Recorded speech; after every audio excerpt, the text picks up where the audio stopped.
everybody. We're ready for chapter 4 today, Unplanned. Raise your hand if you're a planner. I'm not quite as good at planning ahead as I used to be, but I still love to sit down with my notebook or a sheet of paper and a pen and start scratching down a list. I love to plan ahead. I love to make plans. I love to make fun plans. I think this is something that many of us have in common, even if we don't really identify as kind of that type A personality. I do not. But we all have grown up. We have all learned to make plans for our lives. This is not a terrible thing, but it can become one. And it became a bad thing for me when I began to see that my fists were clamped around my plans.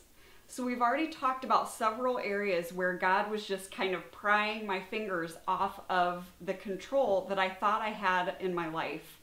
It's tricky to come to the place of understanding that we're humans. We have lives to live. We have things that we've got to get done.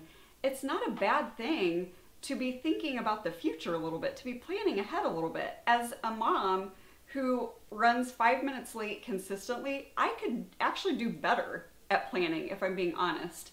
But when it comes to the big picture, we have to be willing to surrender our plans for the better plans God has for us.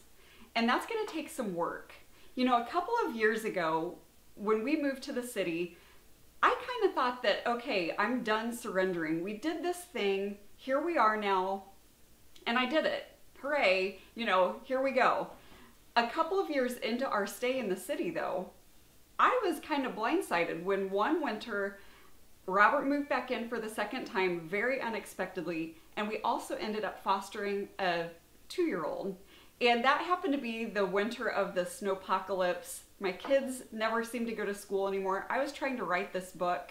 It was just a difficult time, and I found myself fighting and fighting and fighting. Like, these are my plans, Lord. What is going on? Like, can't you see I'm trying to work here? Can't you see I'm trying to stay sane? I think those are often the opportunities for us to learn the most. For me, I had to sit back and say, okay, let's regroup. I don't know what's going on here, but you do, God.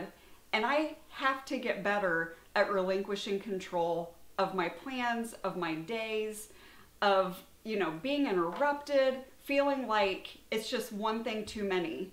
On and on it goes. And I know that so many of you understand that. We all feel like we are dealing with far much more than we can manage a lot of the time. So if we can come to a place where we begin to hold our plans loosely, hold them with our palms up and saying, listen, every day is a new opportunity for me to be used by God in whatever way He sees fit. It is not always easy, and it is rarely easy for people like me. It is a struggle. But that's where the sweet stuff often happens. And I look back now on that winter of what seemed like the winter of doom, and I just see so much beauty, and I see so much growth. I see the way it just forced us to come a little bit closer together as a family. There was so much good that came out of that time. So here we go. Now is our time to take a look at our plans and see how, with God's help, we can begin to unplan. This is where we find some freedom.